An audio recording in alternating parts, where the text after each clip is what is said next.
Hi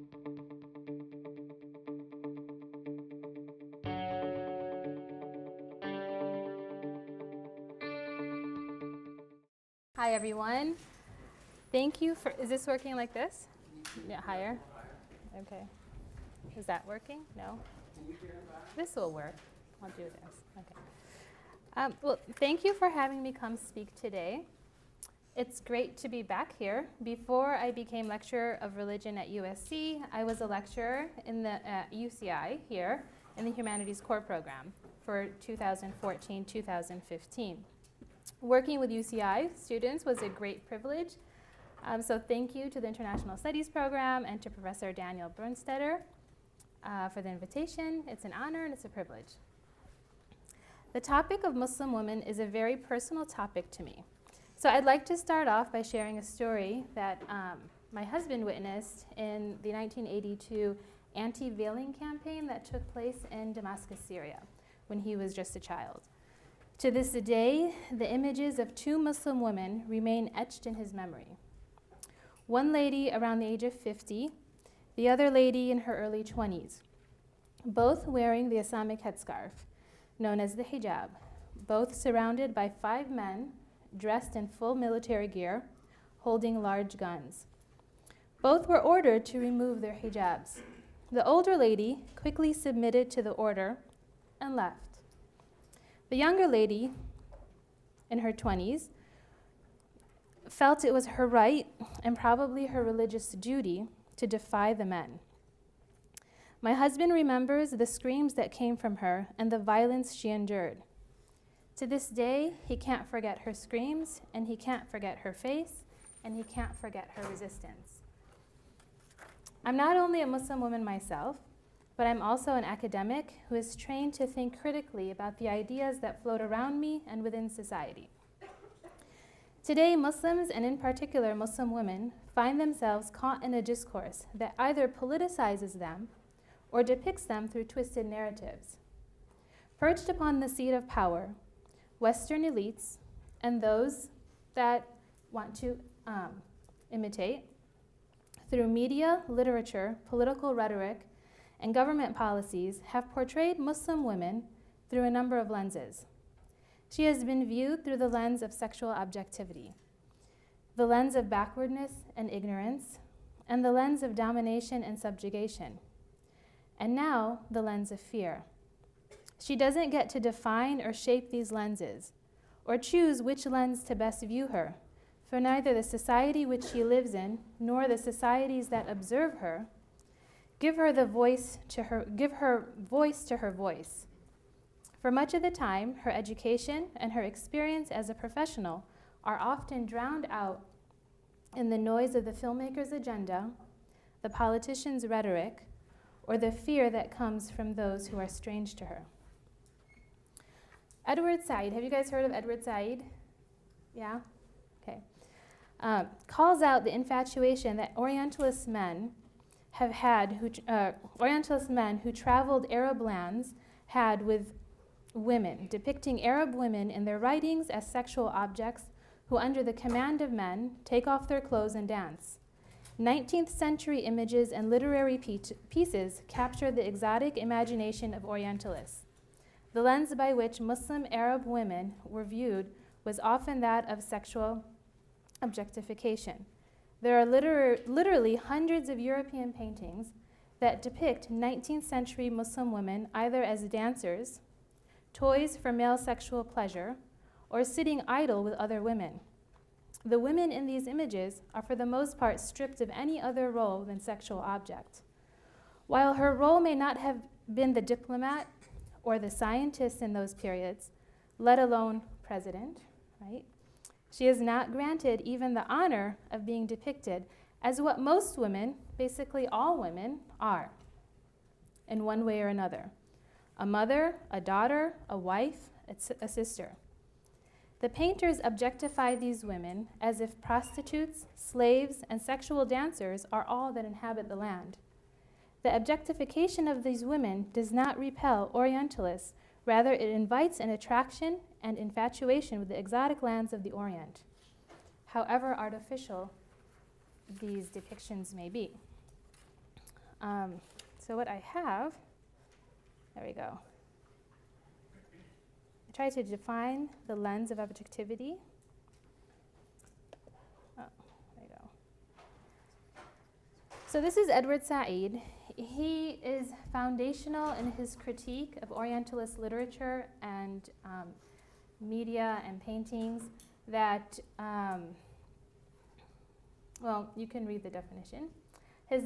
Orientalism is his best known work. Has anybody read that book? No? Or the intro to it, right? If you can, just read the intro. It really has changed the way people think about how the other is viewed. So I should do the slideshow. It's better, right?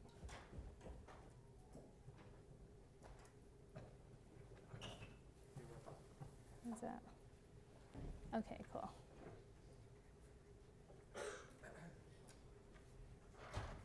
So one of the people that Edward Said looks at and analyzes his writing is Gustave Flaubert. Flaubert had gone to Egypt and would capture what he claims to have seen in his writings. And this comes from one of the notes or the letters that he had written on his voyages to the Orient between 1849 and 1851. In a word, this is how I sum up my feelings so far. Very little impressed by nature here, landscape, sky, desert. The result is that nature has been a rediscovery and the rest a discovery. There is one new element which I hadn't expected to see and which is tremendous here, and that is the grotesque. All the old comic business of the cudgeled slave, of the coarse trafficker in women, of the thieving merchant, it's all very fresh here, very genuine and charming. In the streets, in the houses, and on any and all occasion, there is a merry proliferation of beatings right and left. There are guttural intonations that sound like the cries of wild beasts, the laughter and flowing white robes, and ivory teeth flashing between thick lips and flat Negro noses, and dusty feet, and necklaces and bracelets.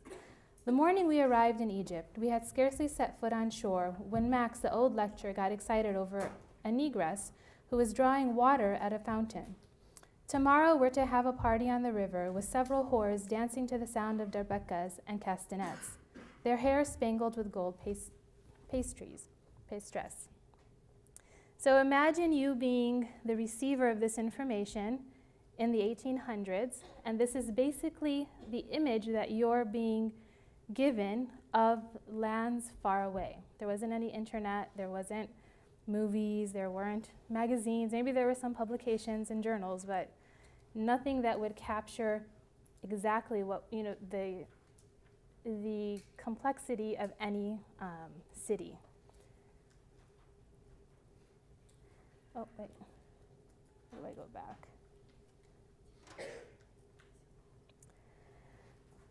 So one of the quotes from Edward Said's books is, woven through all of Flaubert's Oriental experiences, exciting or disappointing is an almost uniform association between the Orient and sex.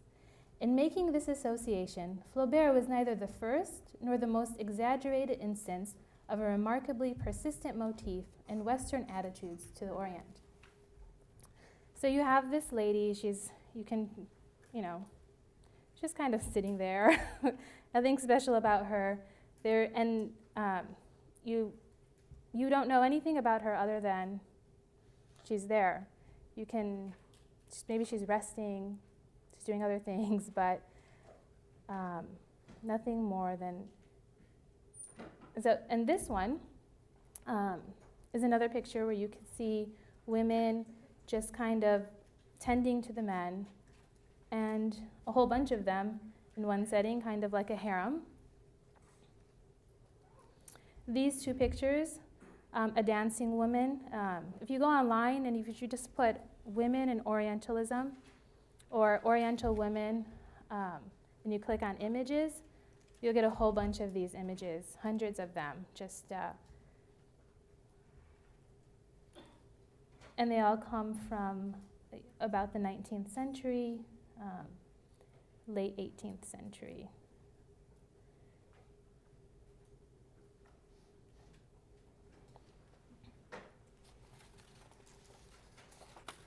So that's the first lens that I had drawn out, was the lens of sexual objectivity.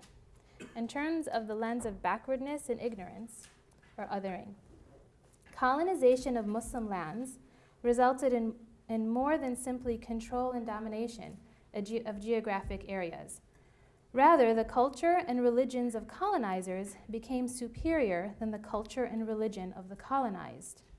British colonizers in Egypt and the Middle East aimed to control through overt messages that were direct in their aim at making the colonized people feel and think that what they learned from their mothers and fathers, their religion and culture, was much more inferior to what the British and the French had to offer them. With this perception, the British would be justified as colonizers, stepping in and saving Muslim women from living in a society that treats them as second-class citizens. It is no secret that Lord Cromer, the first Consul General of Egypt, 1878 to 1907, clearly believed in the inherent inferiority of the Arabs and Islam. For him, the backwardness of Islam manifested itself in its highest form through the veil, the covering of women.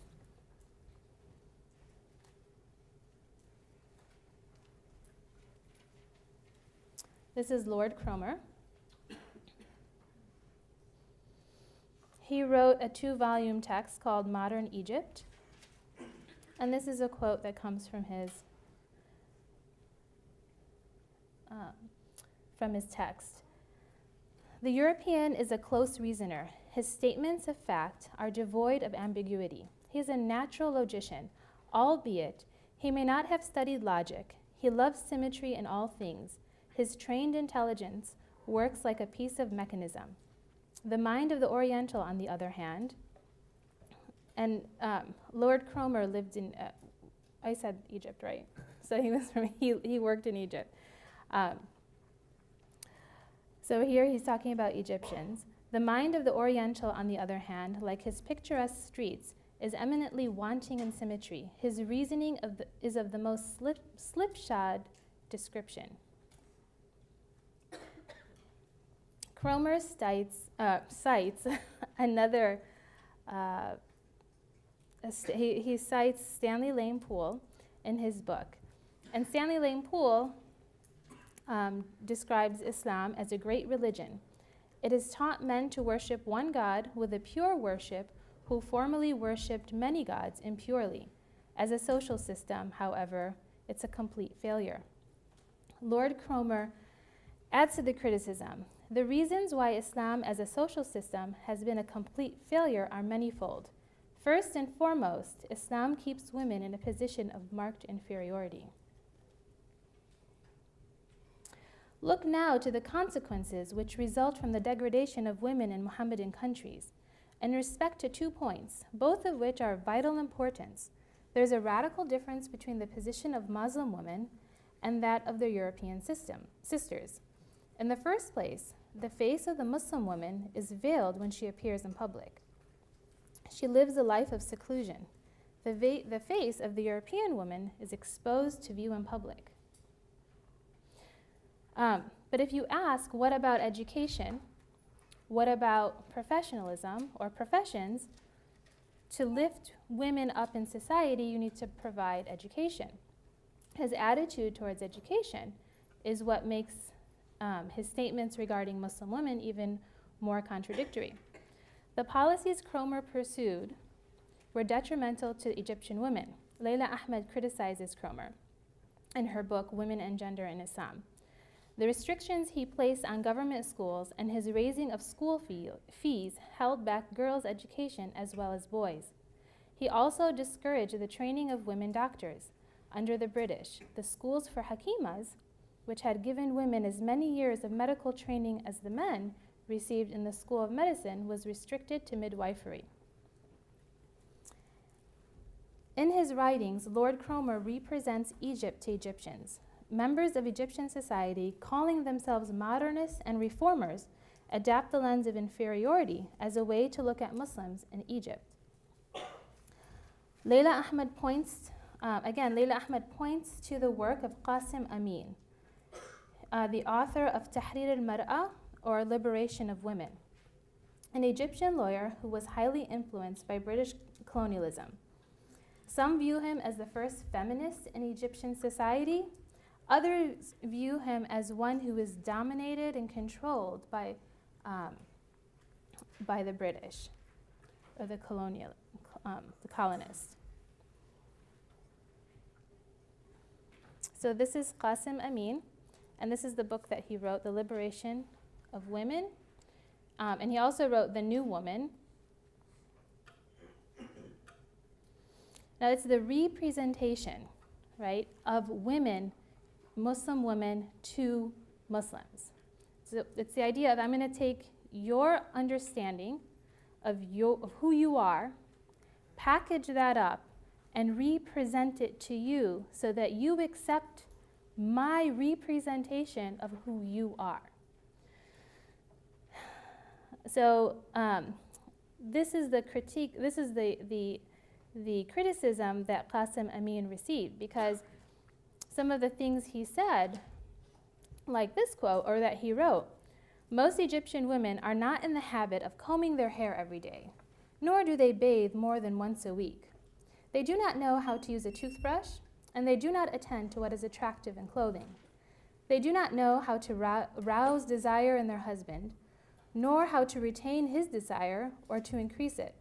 This is because the ignorant woman does not understand inner feelings and the promptings of attraction and aversion. If she tries to rouse a man, she will have the opposite effect.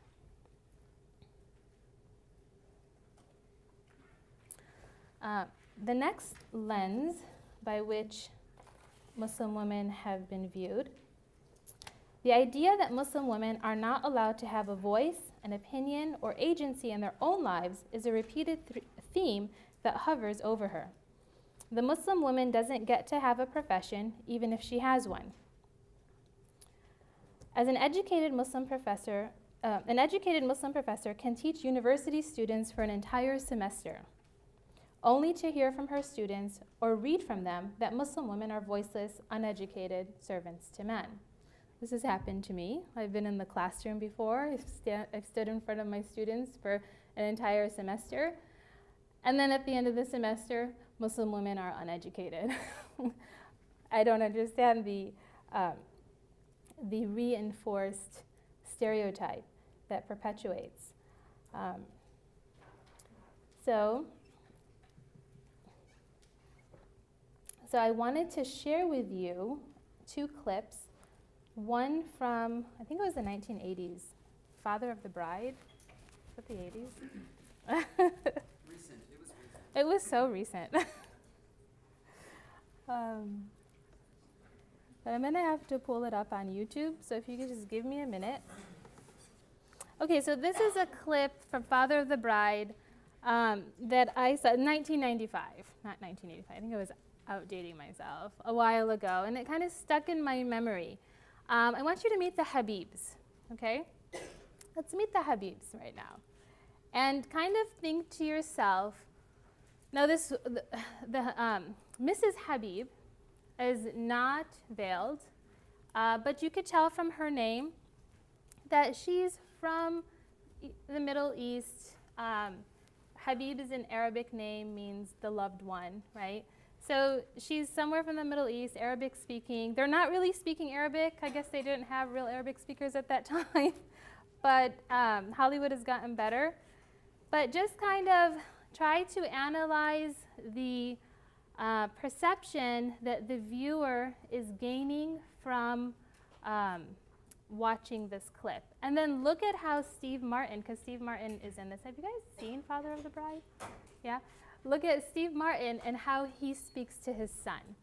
And try to think, what is it that you see, or what perception are we getting? I'm gonna make sure. Okay, that's perfect.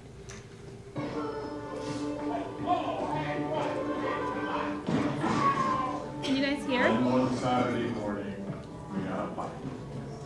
A big bite. George, I'd like you to meet Mr. and Mrs. Habib. Hello, how do you do? Nice to meet you. This is my son,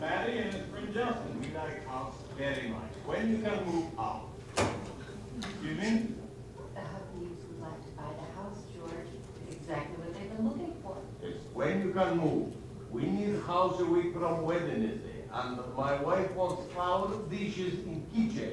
You sell, we pay $12. The house topped off. Dishes. For the dishes. For the house, we pay what you ask and no more. But we need the house a week from Wednesday or no deal. See, that's 10 days from now. It's kind of quick. We've lived here 18 years. I don't know if we can get everything.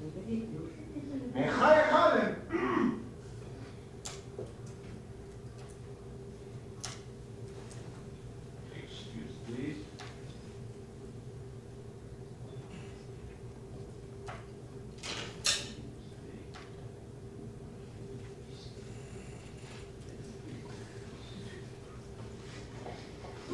Ms. Liberty is willing to pay a generous bonus for whatever inconvenience moving too quickly may cause you, George.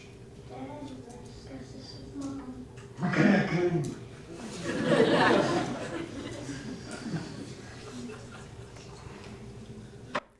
It's a great movie, but what are you receiving as the viewer in terms of Arab women?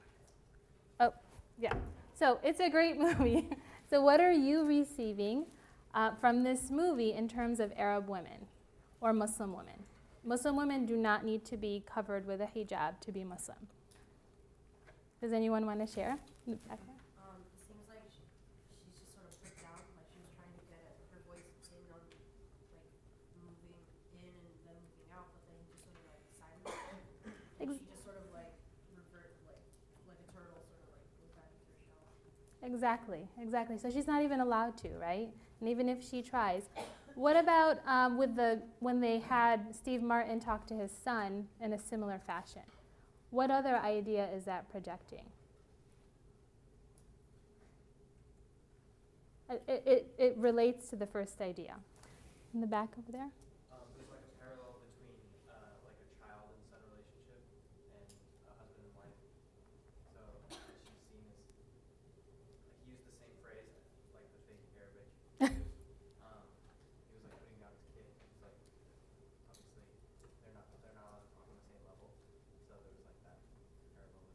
Exactly, exactly. So the wife is the, I guess, the ownership, or the husband is the guardian of the wife, and there is kind of like you said, the inferiority of how you would talk to your own child, not as equals. Okay, very good. Now I want to introduce you to Mr. Trump, right? Can't get away without talking about Mr. Trump. So that was the Habibs. Okay, so Donald Trump, you guys have probably seen this if you've been following the elections, and you all know what happened on Tuesday. Well, he was interviewed by George Stephanopoulos on July 31st, 2016, after the Khans at the Democratic National Convention. Did you guys see the Democratic National Convention? Yeah, did you see the part where Mr. Khan takes out a constitution from his jacket and said, if you don't know the Constitution, you haven't read it, I've got one for you? Well, I guess it offended Donald Trump, and when he was asked about the Khans, he said something that reinforced that stereotype of women, Muslim women. The Khans are Muslim, and so that Muslim women are, I guess, or husbands are the guardians and they don't allow their wives. Something like that. I don't want to give out too much information. I want you guys to pick it up. But make the parallel connections. Is she probably? Wait.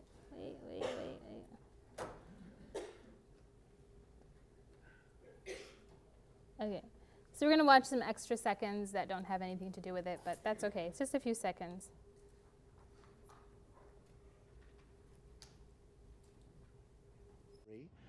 I think they'll be very interesting. I don't know if you saw this speech, but there was a man named Kaiser Khan speaking at the Democratic Convention last night. His son, Captain Humayun Khan, was killed serving in Iraq, and he had some very tough questions for you. Have you even read the United States Constitution? I will gladly lend you my copy. You have sacrificed nothing and no one. He said you wouldn't have even let his son in America. He doesn't know. He doesn't know that. I saw him. He was, very emotional and probably looked like a nice guy to me. His wife, if you look at his wife, she was standing there. She had nothing to say. Maybe she wasn't allowed to have anything to say. You tell me, but plenty of people have written that. She was extremely quiet, and it looked like she had nothing to say. A lot of people have said that, and personally, I watched him. I wish him the best of luck, George. What would you say to that father? Well, I'd say we've had a lot of problems with radical Islamic terrorism. That's what I'd say. All right. So, those of you who've seen this, what was the reason why the wife, Mrs. Khan, did not say anything? Do you guys remember? Did anyone follow this issue over the summer? Go ahead. She wrote in an op-ed that she couldn't talk because she was so emotional that she couldn't get through the event, so she just said they're supporting her husband. Yeah. Her son they're a Gold Star family. Her son died saving the lives of other people in his unit, and for her, his death silences her. She's not able to speak without becoming very emotional. So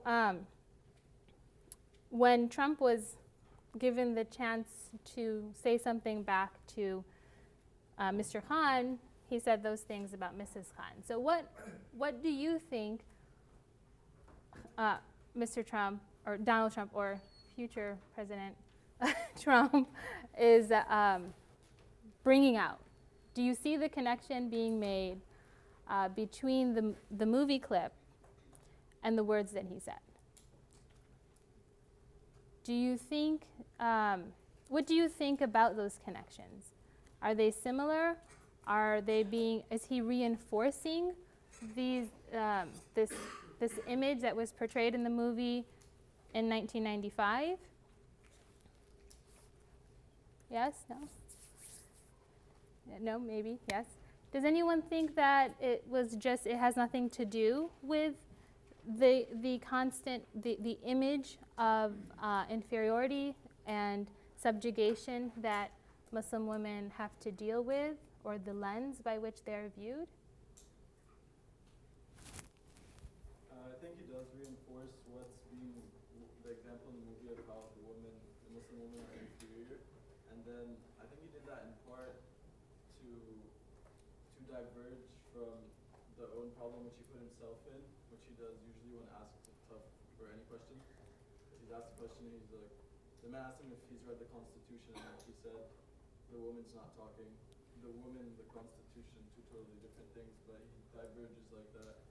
And so in a part, he's doing it for himself to diverge for an answer that he doesn't want to answer, and in the other part, to portray Muslim women inferiorly. Yeah.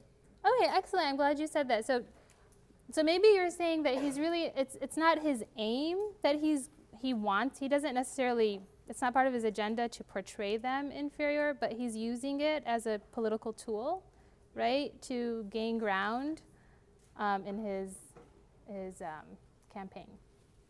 So, does anyone else have something they might want to share on that, or no? I don't. Okay, I just thought I'd ask. I didn't think anyone would. Let's go on to the next lens. Okay, so this is the fourth lens. Finally, the lens that seems to contradict all previous lenses places the Muslim woman in the category of fear. Unlike the previous lenses, the perception of fear inherently creates a hostility and a distancing relationship, whereas the other lenses depict weakness and neediness. This one is different. It's depicting fear, right? You want to distance yourself from it. You don't want to help it. You want to get rid of it. All Muslim women who wear signs of Islam are quickly linked with the terrorists around the world. innocent play on beaches turns into a threatening symbol when Muslim women, turns into a threatening symbol when Muslim women swim in religious attire, also known as burkinis. Have you heard of the burkini controversy over the summer? Simply carrying on the traditions and religious ways of family are interpreted as a threat to secular law and modernity. Women who wear the hijab are falsely accused of either an intent to subvert secular law by adhering to Islamic law, or are accused of being the symbol for hate groups and terrorists such as ISIS and Al-Qaeda. So,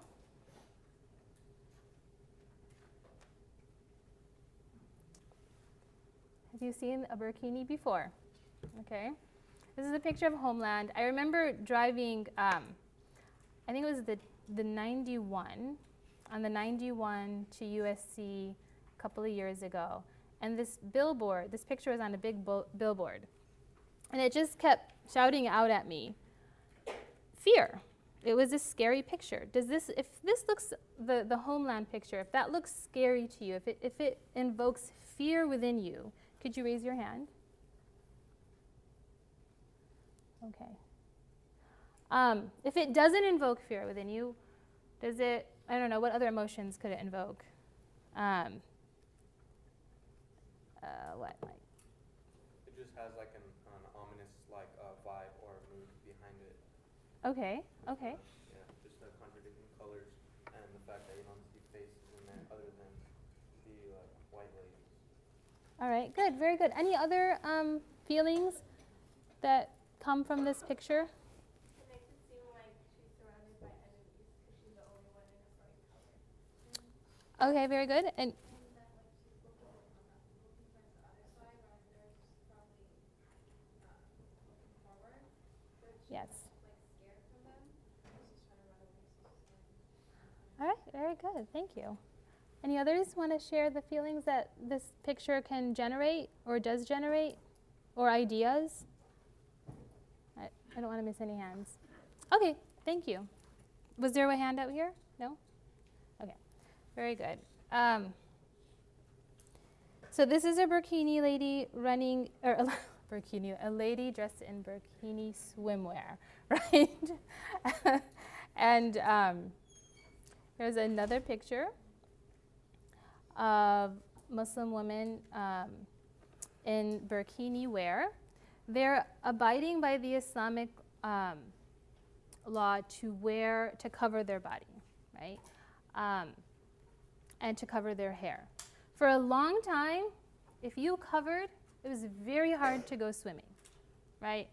So people would get up in these like really fancy old pants that you could wear into the water, and like long sleeve shirts with long sleeve cotton shirts, and they'd get into the water and they'd come out all drippy and they just weren't comfortable, and the most that they could do was splash around in beaches or kind of splash around in a pool. You couldn't really get any real swimming done, right? So just recently, and the swimwear has been around for quite some time, for probably about 6-7 years, like in quality wear, right? But before that, it was probably about 10 years you were seeing the makeup of these outfits. You can really swim laps in these, right? So this was basically a relief for Muslim women who wanted to uphold their religious beliefs, and then go out in the water and have fun or exercise. This lady on your right, so my right too, okay, is surfing, right? The other one is swimming with her child, and the other one is, doing stuff in the beach. So, but you could swim. They're very user-friendly, and they're good quality too. So, earlier in the summer, a huge uproar took place along the Mediterranean in France regarding Muslim women swimming at the beach in the cities like Corsica wearing burkinis, or swim clothes that are custom made to fit Islamic codes of dress for women. This led to mayors banning burkinis from the beaches, and anyone who wore a burkini on the beach would be ticketed and fined. Later, the French government overruled the ban. However, the controversy is not yet over.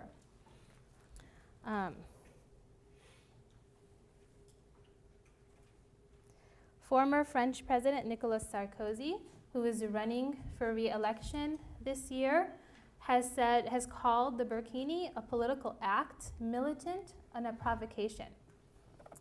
I refuse, according to what Sarkozy said, I refuse to let the burkini impose itself in French beaches and swimming pools. There must be a law to ban it throughout the Republic's territory. Our identity is under threat when we accept an immigration policy that makes no sense.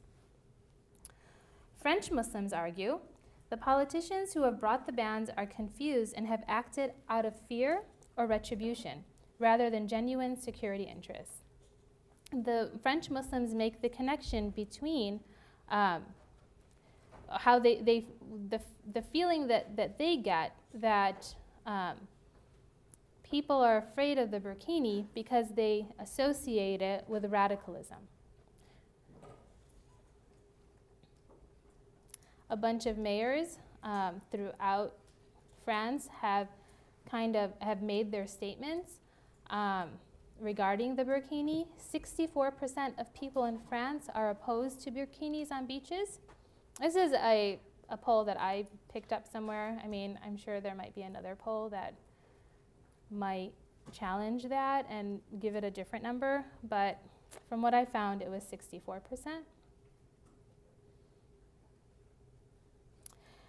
Now let's take a look at what's been happening in France recently in terms of terrorist attacks. Are you guys aware of the terrorist attacks that have taken place?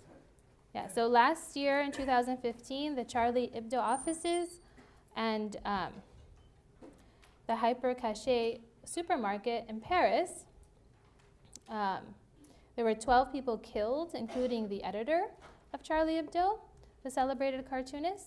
And then on November 13 and 14, in Paris, gunmen and suicide bombers hit a concert hall, a major stadium. They killed 130 people.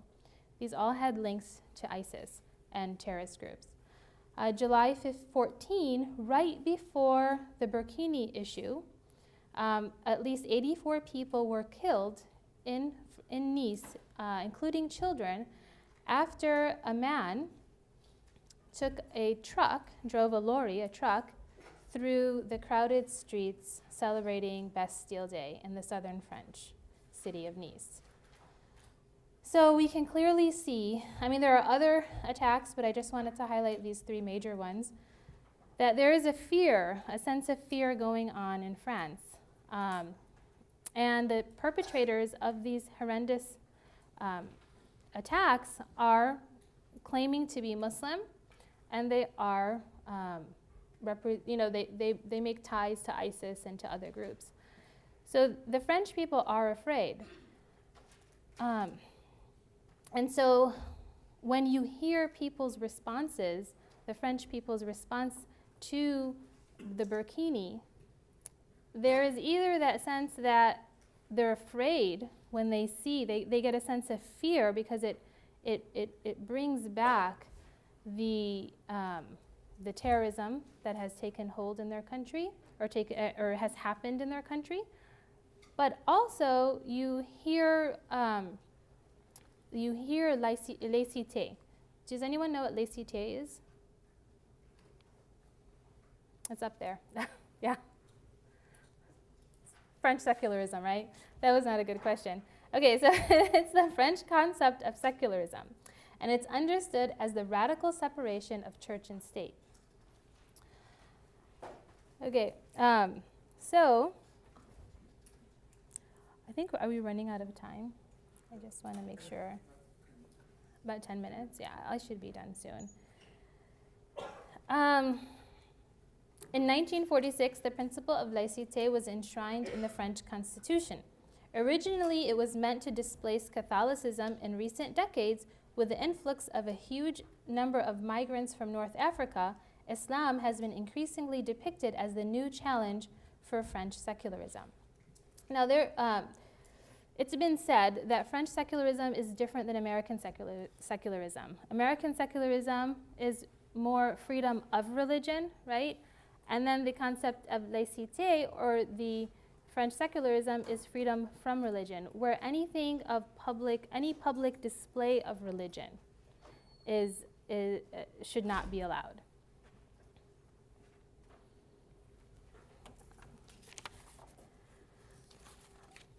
So you can see why the burkini can, you can see how convoluted the issue is in France, right, with the burkini. You have, on one side, you have this fear of terrorism, and on the other side, you have this want to keep French identity in line with laïcité, which they hold dearly.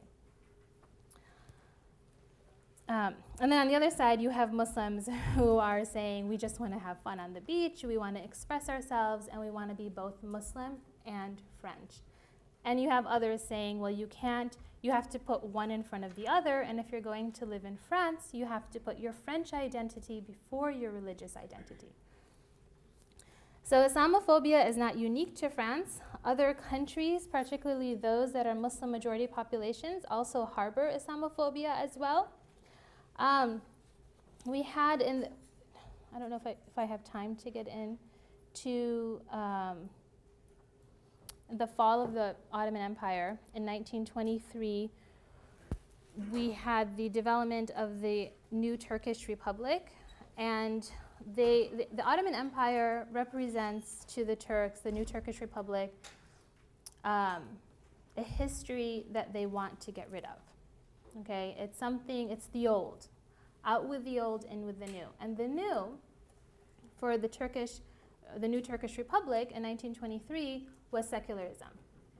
It was seen as, anything religious was seen as inferior, and secularism, and like France, anything that doesn't display religion was seen as more superior and the way to move forward. So, when Kemal Atatürk took leadership of the Turkish Republic, his goal was to socially transform the people. And one of the first things that he wanted to do was socially transform the way women dress. Because under the lens of fear, the fear was that the dress of Muslim women was subverting or attacking the new secularism of Turkey. So you see back here an old picture of how Muslim women would kind of take like a black cloth and wrap around themselves when they would go out. Or that was the image. So he transformed. This is the other image. So they didn't force it upon the people where you would get ticketed in any way, but what they did is they had a media campaign, right? And they were getting the elites, the educated people, all of those, everything that you saw that was glamour and glitz and glory had to show a Western-looking woman. Right, somebody who was free from any religious symbols. And then they would also have, at the same time, campaigns or posters or images where the poor were dressed in religious garb. So they wanted to create within society this repulsion towards dressing or looking religious in any way.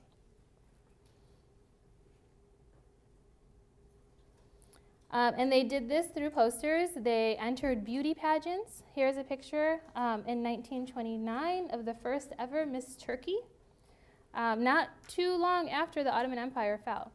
And they also did this at the Women's Congress. Up here, there's a stamp, and on the picture, you see an educated woman. She doesn't have any religious symbolism at all on her. And this is 1935. And you can read the rest. As you can imagine, this is present-day Turkey. As you can imagine, there was backlash, right? You can't just transform an entire country overnight through some images. There, the difference between the secularism of France and the secularism of Turkey was that the Turkish people here were Turks and they were Ottomans and they have a huge history behind them and they're in and of that land, right? So secularism was going to be placed upon them. In France, the immigrants who came from North Africa were immigrating into secularism. So you had religious clerics who were against women unveiling. You had women saying it was too costly to unveil because if I unveil, I have to worry about how I dress every day, right? It's really easy to just take a cloak. I mean, honestly, sometimes I could just wrap a cloak around myself and go out because it's so easy to just go, right? And it's cheap, right? You had poverty at that time. You just had the fall of the Ottoman Empire. So you don't have a lot of jobs. And it was also shameful. So people would say, wow, look at that woman who just comes from a good family and is now uncovered. She's a slut. So they would attack her in different ways. So not all women wanted to follow into unveiling, right? Or just going totally secular in their clothing. So what ended up happening was a synthesis, right? So you can see here that these women look kind of hip. They look cool, beautiful, I think.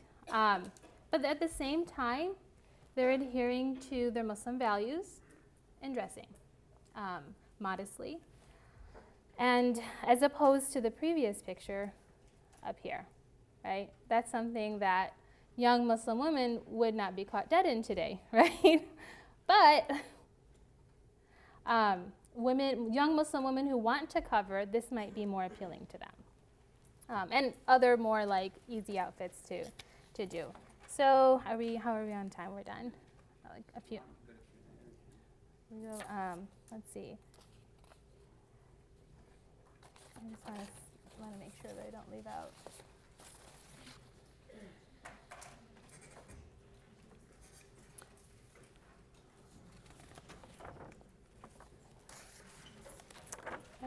There's only 3 pages.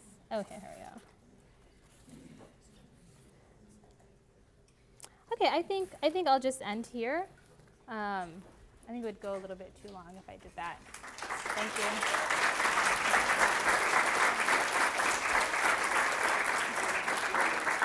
Yeah, do you guys have any questions for me? I can answer anything that you're curious to know about, to learn about Muslim women, the histories, that something you want clarified. Totally open to Q&A. You can ask me anything. Don't feel intimidated. I am a Muslim woman, but I'm also an academic. So. As far as the burkini is concerned, Muslim women wearing hijabs in Paris and things, were people comfortable? I mean, not comfortable with. Were they accepting of that? And then when they saw the burkini was like the straw that broke the camel's back, or was it, or like why? It seemed like there was no talk. And then when the burkini was brought, it just seemed like it was just the worst thing ever. That's a really good question. I probably should have given a little history on the issues of the veil and the hijab in France. There's a couple of things that have happened before that. So first, if you've seen women with a burqa, right, something that covers covers the whole body. It's like the blue cloth. And then there is the face veil.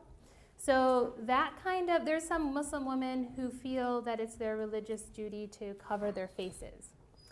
And that was an issue that popped up in France, and people felt very uncomfortable with interacting and communicating and being around Muslim women that covered their faces. So there was an uproar about that a few years ago. And it's become a law that you can't cover your face in France. And then before that, even though there aren't that many women who veil their faces, it's a very small number, but politics plays a lot in when we pick up when is it that we pick up certain things to fight about, right? And so also, so before that, there was the ban on Muslim women wearing headscarves in public buildings, right? And public places like schools. So young Muslim girls who go to school are not allowed to wear the headscarf even. So the way I'm dressed, I'm not allowed to go into a public school in France and get an education that way. I have to unveil. So there is a history, and it's growing. And I guess with the burkini, I think, I mean, we can analyze it in a way, and just playing on the beach, all decked out in a burkini, sends a lot of messages, particularly when there's the bombings in the background, or the, not the bombings, the, you know, the killing, the terrorist attacks in the background, and then the growing animosity. And there's also a huge Muslim population that's come into France that there's, in that sense, there is a kind of racism that has grown and developed. So there are tensions there, and this is something that adds to the tension. It's not going to go away anytime soon. Sarkozy has vowed to, if he wins, to make all burkinis illegal on all French beaches. That's a good question. Thank you. Any other questions that I could answer? You can ask me anything, really. I'm trained to answer questions. I know this is like really controversial and everything, but I came across this article that sort of highlighted the fears of a lot of the Muslim women who live in America. Like there were tweets like, I'm too scared to wear my hijab outside just because, you know, there's a lot of racism happening. Like, it's always been there, but like it's a lot more prevalent now that it seems like Trump is sort of like advocating for it. Like, I'm not saying he is. It's just like it seems like he is sort of in a way. And there was just a lot of tweets going on about that. Like, I'm too scared to wear my hijab. Like some people are considering not wearing their hijab anymore, even though they have been up till now. So I was just wondering what your take on that is. Like, what do you think that this election had, I guess, in like terms of the progress we've made up until now for like Muslim women, like how do you think this will affect that? Hey, that's a good question also. Yeah, you do hear a lot of women who are more afraid to go out in the street and to be being attacked by, you know, somebody with a big Trump flag and a pickup truck that I saw this morning, right? He was driving this pickup truck and there's a huge Trump flag on it. It just, that image provokes fear in me, right? And there have been Muslim women today. There were 2 women, I think it was in San Diego, that were wearing the hijab and they got attacked. One was leaving, I think UCSD, I'm not exactly sure which university, but it was in Southern California. And they were attacked, and they were Trump supporters, and they mentioned Trump, and, you know, so that fear is definitely there. It's not new. After 9/11, a lot of Muslim women took off their hijabs because they feared backlash, and even the religious scholars, like the muftis, right, the people who kind of tell you who kind of read the religious texts and say, well, this is how our religion is, and it's forbidden or it's not, kind of made the ruling that if you have fear, then you can take off your hijab, right? If you have a fear that is well-founded, your livelihood is more important than your hijab. Also in France, when girls were not allowed to wear the hijab in France and go to school, what do you think the girls did? Did they not go to school? Or did they take off the hijab and go to school? How many of you think that the girls just said, I'm going to uphold my religion and not go to school? How many of you think that they said, I'm going to take off my hijab in school, get an education, right? And when I come home, I'll put it back on. Exactly, because that was what they were guided to do. If you're going to have a woman in a hijab and ignorant, that's worse than having a woman without a hijab and educated. So I don't know where I'm going with this, but you can see like the history of that. And quite frankly, with Trump becoming president, what bothers me most is just the stuff that's come out of his mouth. I have confidence in our country as an institution. We have laws, we have rights. I don't think anything is going to change overnight. The only thing I worry about is people in big pickup trucks. And if you drive a pickup truck, I'm sorry, but it's just a fear factor I've got. People in big pickup trucks with big Trump flags on them, that's what I think is, and if there is another terrorist attack, and I hope there isn't, but I mean, we are all seeing the patterns and the trends, I think after that, people feel more empowered because they do have a president who has spoken in their favor, right, against Muslims and they'll feel empowered to maybe to go attack Muslims more likely, right, than not. So that's where I think, but if this trend continues after a number of years, I do see it kind of getting much worse for Muslims. Hopefully it won't continue. It'll be over in 4 years and we'll be done. I don't know. It's a great question. Any other questions? Please feel free to ask anything. Yes? What do you think, or do you think that there's like an example of something in recent history that has been like the biggest step in a positive direction for Muslim women? Okay, the burkini is a positive step for Muslim women. And you said recent history or just in history? I mean, I think like in recent history, just like I kind of wanted to see what you would say would be like the most progress that's been made. Okay. For, like, the group as a whole. All over the world? Like Muslim women, yeah. Yeah, Muslim women all over the world. I think education has been the greatest positive factor for Muslim women. That education is something that is at your fingertips, right? The internet.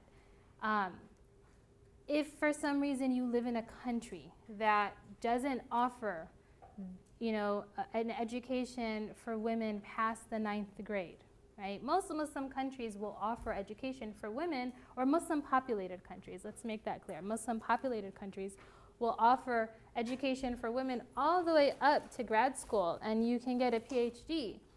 But the path to getting there, right, is hard because you have expectations from your community, from society, to get married, right, at a young age. Muslim women who follow Islamic law don't date, right? They don't have high school sweethearts.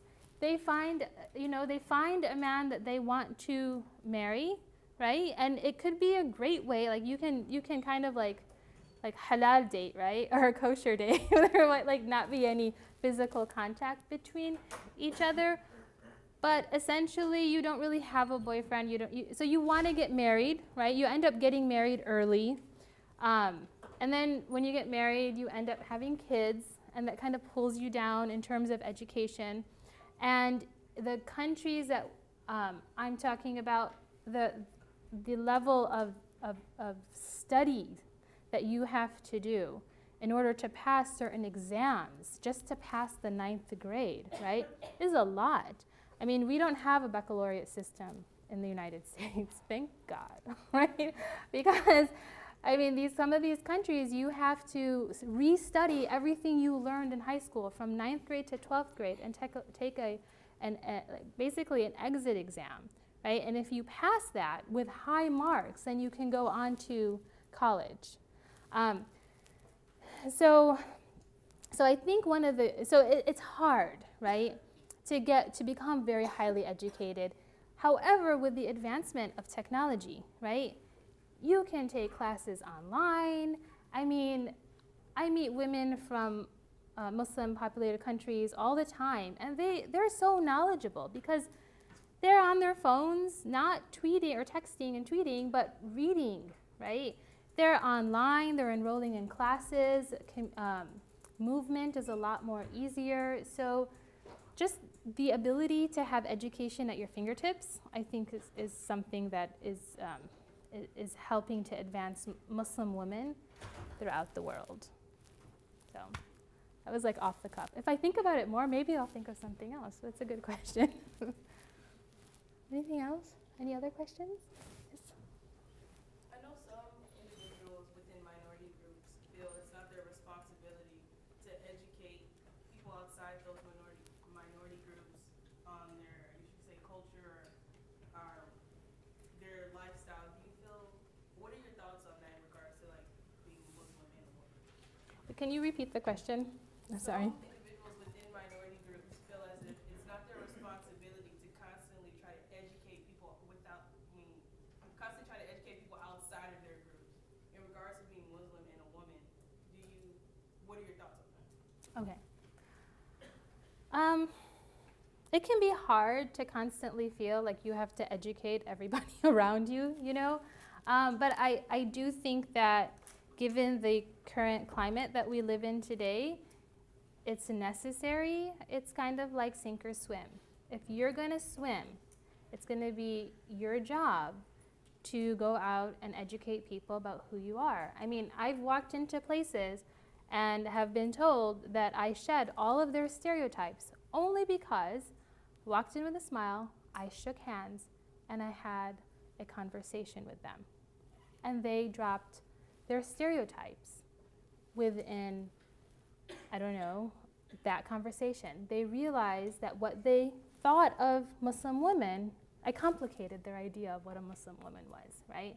And I think any minority group, it's not just women and Muslims, you know, if you're under threat, if you feel threatened, then you have to do your part, right, in help to educate the people around you so that they feel safe and you feel safe. Because when you do the reach out, everybody feels better about it. And I mean, if you look at like the Holocaust and the communities that had more interreligious interactions were communities that helped each other, that helped each other more, right, than just turning their face when the Nazis came to take away the Jews from their community. So, I hope that answered your question. Hey. It's okay. Thank you for your talk.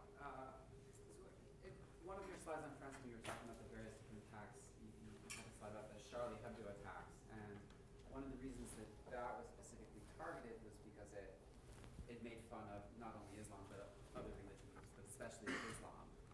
How should one react to humor or insults and yet maintain a sense of decorum?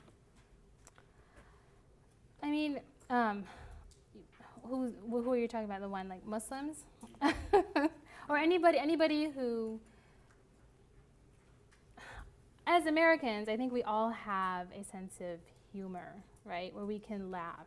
I think or either be big enough to we can laugh at it, but if we feel it's taken like when they go low, we go high, right? So if we feel that it's taken a stab into our hearts, right? I think being part of, America and being raised with these ideals, it's absurd to react with violence, right? And most Muslims think it's absurd to react with violence. Others think, well, we should react by protesting, right? So we're going to go out in the streets and we're going to protest the cartoons. That's not violent, but it's protesting. Like I'm not going to take this joke, and I'm not going to let you say it, and I'm going to voice my opinion against it. Others say, well, we're just not going to buy their products, so we're going to boycott their products. Others say, you know what? You just got to let be whatever it is. There are other cultures, though, that don't have around the world. I mean, you can't expect the whole world to have the American or the Western sense of humor or the Western sense of freedom of speech that we have. And how should they respond? Definitely not with violence, right? Maybe through education, or I don't know. I don't know how somebody across the world who lives in a very, remote area, or who lives in a place where the fervor is high, right? How I should expect them to act.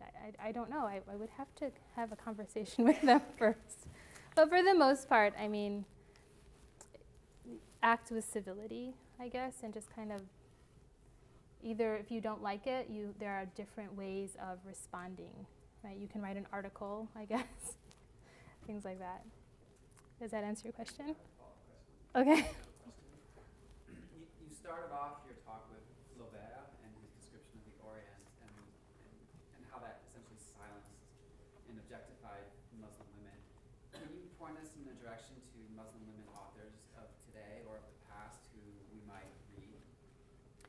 Muslim women authors of the past. Or today. Well, there are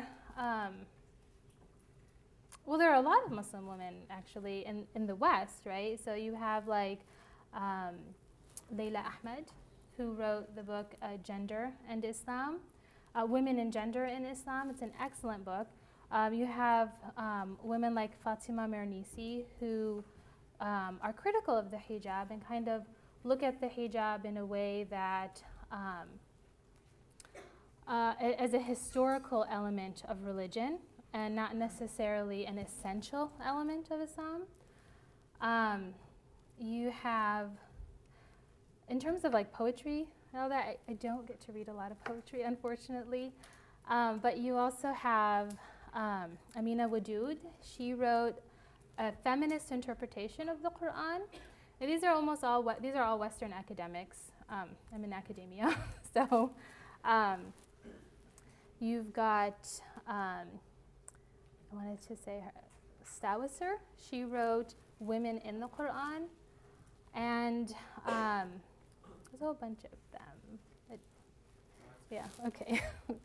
Just off the top of my head, but there are more. There are actually a lot of Muslim women, and those are the academics. There's also women in Egypt who, like Huda Sha'rawi. She was basically known as one of the first feminists to problematize the veil in Egypt and kind of led Muslims in the face veil, right? And the movement away from the face veil in Egypt. So for now, that's what's in my head. Okay. Any other questions? There's a question here. Yes. Do you think you have like any like responsibility to help other women who aren't like as empowered like as you, like, or like who like have like a little bit of like a weird standpoint where they are being like I guess like a little bit more pushed around? Do you feel like you have an obligation to like reach out or like kind of help them? Definitely. I mean, I think that as somebody who's been able to progress through academia, that I can be kind of a leader in that, and kind of help Muslim women overcome some of the barriers, right, that they might face if they want to pursue an education or to pursue higher professions, right? So definitely yes, because there were a lot of hurdles that I had to jump, right, in order to get to where I am today. I mean, I didn't share this with you, but when I started my graduate school, I had 3 kids, and I had my 4th one while I was doing my PhD. So, or almost like during my exams of the PhD. So there were a number of hurdles that I had to overcome. There were also family pressures, like, are you going to be the mom, the full Muslim mom, and kind of be that image of domesticity, kind of taking care of the house, or are you going to have your house upside down, right? And go out and write your papers and take exams. And so definitely, yes. I mean, that's something that I hope to become, is just helpful to other Muslim women who want to pursue higher education, kind of help them get through the hurdles that they might face, whether it's family or their own experiences. Any questions? Well, on that inspiring note, please join me in thanking. And thank you.